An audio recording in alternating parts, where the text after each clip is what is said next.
about the unit that attacked us in the mist? You knew something about them. That wasn't my first run-in with them. It happened right before I was captured by the Soviets. We were on the Zero line that day, the Afghan side. On our way back from training the Mujahideen at a mountain camp in Kunar province. There's a lot of that work in Afghanistan. Most PFs shy away from it because it draws too much attention. But for us, that was the whole point. The job itself went great. We just had to make it back to a tribal area in Pakistan. But all of a sudden, visibility got real bad. It was no sandstorm. Our point man gave the strange report. He said he could see skulls in the mist. Skulls? The next moment, he went silent. We scrambled into formation, right before his arms and legs came raining down on us. It was always supposed to be a dangerous mission, so I had Diamond Dog's very best with me. We were calling out to each other. But one by one, the voices just went dead. Whatever happened to me, I lost consciousness before I knew it. When I came to, I was in a Soviet camp, tied to an interrogation chair. Could they be some new Spetsnaz unit? No. The ones that interrogated me were just the average rank and file. Whatever group attacked us, the way they moved was just insane. And that mist, appearing out of nowhere. The Soviets don't have tech like that. If they did, Ocelot would have heard about it. I doubt the West does either. Otherwise, the folks at Langley would be sleeping a lot easier. Why'd they come after you? Wish I knew. I'm the only one who survived. Though I don't think they planned it that way. If I was their target, they wouldn't have just handed me over to the 40th Army. Whatever the case, we need to watch our step until we know who they really are. And boss, if you ever do run into them again, don't try to take them on. You just get the hell out of there. When I first started dealing with Zero, with Cypher, it was a somewhat parasitic relationship. Though, a mutually beneficial one. Cypher had no army of their own, so they wanted us. They wanted our strength. They approached me as a potential business partner. But they had other motives.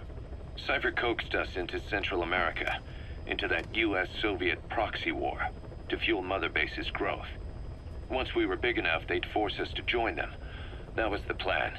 That's why they had Paz, still Zeke. Right. And if we refused, she would use Zeke to fire a nuke from Mother Base. The world would consider us a liability, and countries would unite to destroy us. We stopped the launch. And yet they still took us down, through that fake inspection they orchestrated to cover up their sabotage. That power Cypher wanted. We don't have it anymore. So why are they still after you? Is it just the fear of leaving you alive? I don't know. Was Zero really... All I know is the man I knew wouldn't want this. What do you mean? We have to consider that it might not be Zero we're dealing with. We know virtually nothing about Cypher anymore. How big they've gotten, what they want, or even who they really are. The new Mother Base started out as a test drilling rig operated by a mineral resources supplier, but their project fell through. The Seychelles government was happy to hand the place over to us. It was just scrap on stilts. So with a few dummy construction companies set up as fronts, we started renovating the half-finished rig. From the outside, it looked like the project was back on rails. Kaz, you... What? I see what you're doing. Recreating the Mother Base we had 9 years ago. Only this time. That's right. The Mother Base Cypher thought they destroyed will return from the grave to kill them. We'll prove to the world that we were the victors. And if we lose again? They can't fool us the same way twice. Now our enemies are in plain sight. And when our organization gets too big, we split it across companies. Any company that draws attention gets liquidated, and its capital is back-channeled into a new company. Most PFs are small-time operations anyway. And in this business, the minnows go bankrupt all the time. We've never aroused suspicion. Plus, we have Hewick. Hewick? Human Exploitation Company. It's a business specializing in intel gathering.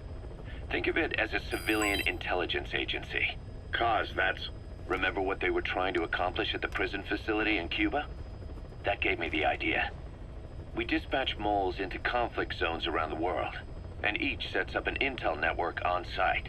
Then they stay in place to give us stable points of contact when other nations intervene in the conflicts. Hewick's strength is that it has a cutout at each level. You get your job from one guy, then you hand it off to another. No one has direct access. It's a perfect black box. Hewick members also work their way into the superpowers intelligence agencies to make sure Diamond Dogs gets work. We have those countries by the balls. That's our deterrent when we need it. Networking? In the intelligence community? Sure, that's how we've grown this far.